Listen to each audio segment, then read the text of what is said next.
আর ওই বুড়ি কি করছে, যে কুয়াতে জল নাই সেটাতে জল দিয়েই যাচ্ছে, তবুও জল ভরাতে পারছে না। আর যেটাতে অল্প জল দিলেই ভরে যাবে সেই কুয়ার দিকে কেউ তাকাচ্ছেই না। এর কারণটা কি?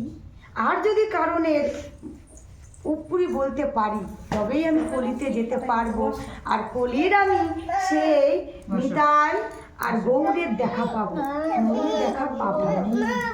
তখন বলছে, দেখো বাবা, আমি জানি তোমরা সবাই এইরকম বলতে পারবা না, কারণ কলি যে আসছে আমাদের কলি, সেই কলি হবে কি পাপাচার।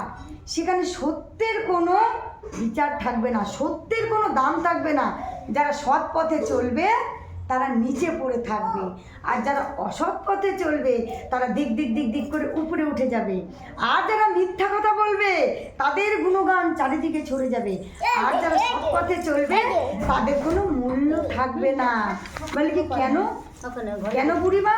বলে কি ওই যে কুয়া, যে কুয়াতে এক বালতি জল দিলে উথাল পাতাল হচ্ছে, তার মানে কি আমি একবার যদি হরিনাম করি আমার এই দেহ প্রস্ফুটিত হয়ে উথাল পাতাল করে সুন্দর একটা ফুলের মতো সৃষ্টি হবে। কিন্তু আমরা তা করব না। আমরা কি করব? যেখানে পাপ, যেখানে কুকথা, যেখানে নিন্দা, সেখানে বারবার যাবো। এই শুনে আসি তো ওর বেটিটা যে পালাই গেল, কি হয়েছে? ওর বেটাটাকে যে পুলিশে ধরে নিয়ে গেল, দেখি তো কি হয়েছে। কিন্তু আমরা সেখানে যাব না যেখানে আমাদের গীতা পাঠ আস্বাদন হচ্ছে, যেখানে আমার মধু কথা শুনতে পাবো, যেখানে আমার এই দেহের খিদা মিটবে। আমরা সেইখানে যাব না। তদ্রূপ ওই বুড়িটা সেই ফাঁকা কুয়াতেই বারবার জল দিবে, কিন্তু ভর্তি কুয়াতে কেউ ফিরে তাকাবে না।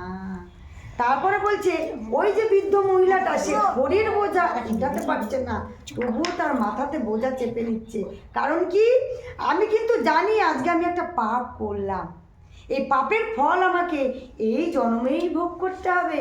আমরা কি বলি যে আমরা এই জন্মে যদি কোনো পাপ করি তার ফল নাকি পরের জন্মে ভোগ করতে হয়। না, এই জন্মের পাপ আমাকে এই জন্মে ভোগ করে তারপরে এই ধরাধাম থেকে গোবিন্দ তোমাকে সুন্দর দেহ নিয়ে যাবে। তার আগে তোমার পাপ পূরণ না হওয়া পর্যন্ত তোমাকে নিয়ে যাবে না। ওই যে বৃদ্ধ মহিলা, তোমার এখন ধর্ম কর্ম করার সময়, তোমার এখন দুটো কৃষ্ণ কথা বলার সময় না। তো তুমি পাপের বোঝা বইতে পারছো না, আরও নিচ্ছ। তোমার দেহ চলছে না, তবুও তুমি আরও নিচ্ছ। আর তোমাকে কিছু বলতে গেলে বলে আমার এখনো সময় হয়নি।